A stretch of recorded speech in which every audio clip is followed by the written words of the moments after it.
এই উদ্যোগটা নেওয়ার পরে আলোচনা আসছে এটা নাকি তারা বুঝে না। তো আপনি যদি না বুঝেন আপনি রাজনীতি করতে আসছেন কেন? সারা জীবন রাজনীতি করলেন, এখন আসে আপনি বুঝেন না যে আপনার ঘাড়ের উপরে চাপিয়ে দেওয়া হচ্ছে। আপনার ঘাড়ের উপরে তো চাঁদাবাজি, বাংলাদেশে যে ধরনের চাঁদাবাজি হয়েছে এগুলোকে আপনাদের মুখের সামনে, এগুলো লজ্জায় ফুটে ওঠে না আপনাদের সামনে? বৃদ্ধ বয়সে এসে আপনি এই ধরনের কথা বলা বাংলাদেশের মানুষকে বৃদ্ধাঙ্গুলি দেখাচ্ছেন আপনারা। আমরা বাংলাদেশে একটি বৈষম্যহীন অর্থনীতির কথা বলেছি। অর্থনৈতিকভাবে আমরা বিপর্যস্ত।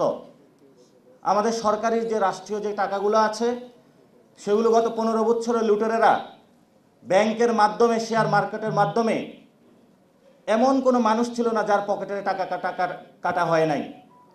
আর এই সকল টাকাগুলা বিভিন্ন বাড়িধারা থেকে শুরু করে দেশের বিভিন্ন জায়গায় তারা লুকিয়ে রেখেছে, আর এগুলার নব্য পাহারাদার সেজেছে বিএনপি। আমরা বাংলাদেশ সরকারকে আহ্বান জানাবো, যারা গত 15 বছরে ব্যবসায়ী থেকে শুরু করে, আইনজীবী থেকে শুরু করে, ডক্টরস থেকে শুরু করে নিজের শেষ জমানো পেনশনের টাকাটা যারা শেয়ার মার্কেটে ইনভেস্ট করেছিল, অনেকে আত্মহত্যা করেছিল, নিজেদের বাচ্চার সামনে দুধের টাকার জন্য তারা বাপ ঘরে যাইতে পারে নাই, শেয়ার মার্কেটে টাকা হারিয়ে নিঃস্ব হয়েছিল।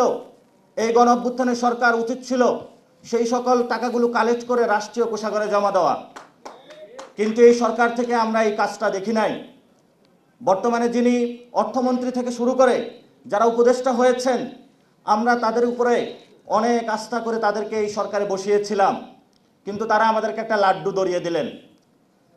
আমরা কি আপনাদের উপরে এই আস্থা রেখেছিলাম?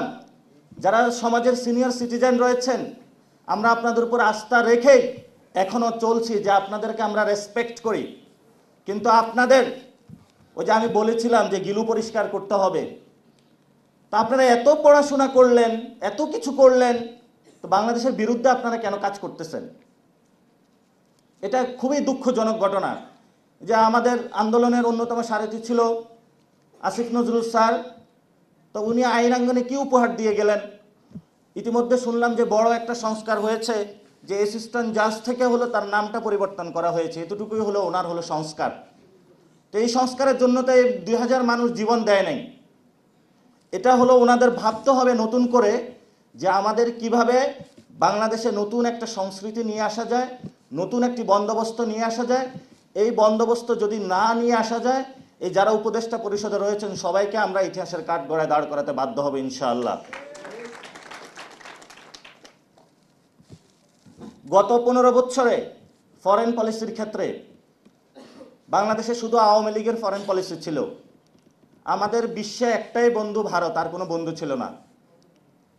এবং এই ভারত বাংলাদেশে একটি দলের সাথে রাজনীতি করেছে, সেটা হলো আওয়ামী লীগের সাথে রাজনীতি করেছে। আবারই যখন সে বিপদে পড়েছে তারা হেলিকপ্টার থেকে তুলে নিয়ে গিয়েছে। তো হেলিকপ্টারটা দিল কে? কোন জায়গা থেকে গেল? এগুলো তো জলপাই কালারের যারা উর্দি পরে এখানে বাংলাদেশে বড় বড় কথা বলে তাদের থেকেই তো গিয়েছিল। আমাদের কাছে সেই ভিডিওগুলো এসেছে, জনগণের সামনে দেখেছে। আমরা তাদেরকে বলবো, ক্যান্টনমেন্টে যে লোকগুলো আপনারা আশ্রয় দিয়েছিলেন, আমরা তো তাদের এখনো হদিস পাই নাই।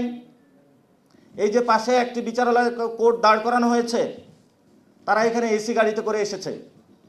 তো অন্য যারা তারা তাহলে কি অপরাধ করেছিল? বাংলাদেশে যদি এই ধরনের মিলিটারি কু বারবার করার প্রচেষ্টা করা হয়, তাহলে তো আমাদের নতুন করে আবার ভাবতে হবে।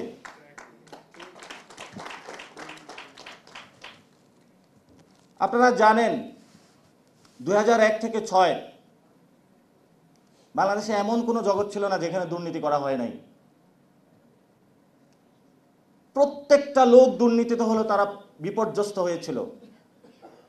নতুনভাবে হাওয়া ভবন তৈরি করা হয়েছিল, এবং এখন ওই যে লোকগুলো হাওয়া ভবনে ছিল, যে পিএস ছিল, যে টাকার বান্ডালগুলো সামাল দিয়েছিল, তারা আজকে নমিনেশন পাইতেছে।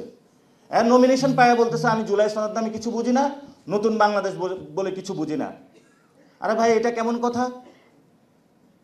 তাহলে আপনি যে হাওয়া ভবন প্রতিষ্ঠা করলেন, বাংলাদেশে দুর্নীতি করলেন, এই গডফাদারদেরকে সৃষ্টি করলেন, সেই গডফাদারকে আবার নমিনেশন দিলেন, তো তাদের সামনে তো আসলে আপনার জুলাই সনদ বুঝার কথা না।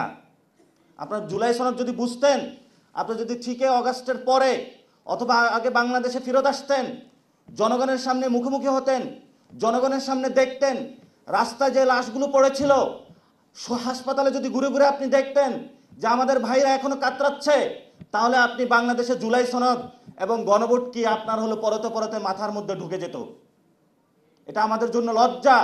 বাংলাদেশ স্বাধীন হয়েছে, এখন আপনি আসতে ভয় পাচ্ছেন না।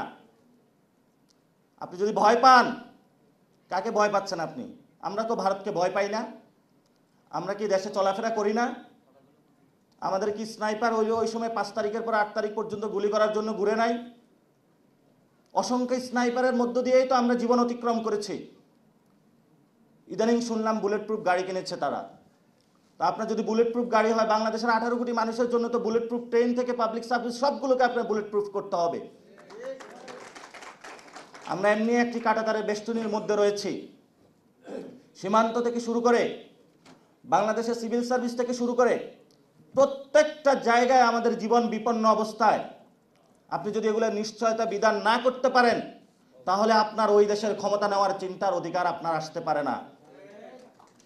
এখন অনেকেই কথা বলে যে আমি নাকি বিএনপি বিরোধী বেশি কথা বলি। আরে ভাই, আপনার মধ্যে এত দুনিয়ার ময়লা আপনি লাগিয়েছেন, জনগণের সংস্কারের বিরুদ্ধে আপনি গিয়েছেন, গণভোটের বিরুদ্ধে আপনি যাচ্ছেন। আপনার সাথে তো সমঝোতা জোটের দূরের কথা, বিএনপির মৃত্যু ঘণ্টা বেজে গেছে। এটা আমরা আগে বলেছি, তাদের মৃত্যু ঘণ্টা আরো জোরে বাজতেছে ইনশাআল্লাহ। এবং আওয়ামী লীগের পরিণতি বিএনপির পরিণতি হবে। আপনারা মনে করছেন আমাদেরকে 2টা আসন দিয়ে কিনে ফেলবেন? 90-এ যারা আন্দোলন করেছিল, কাউকে হলো ওই যে বিকাশের সার্ভিস ধরিয়ে দেওয়া হয়েছে, কাউকে হলো রোডের কনস্ট্রাকশনের কাজ দেওয়া হয়েছে, কাউকে হলো এমপি বানিয়ে দেওয়া হয়েছে। আপনি 2টা আসন দিয়ে 3টা আসন দিয়ে আমাদের কিনতে চাচ্ছেন? এই স্বপ্ন বাংলাদেশে আমরা জীবিত থাকি বাস্তবায়িত হবে না। নামেন না মাঠে। অলরেডি হলো ব্লকেট শুরু হয়ে গিয়েছে, জ্বালা অপরা শুরু হয়ে গিয়েছে। এবার ইলেকশনে বড় ধরনের খেলা হবে।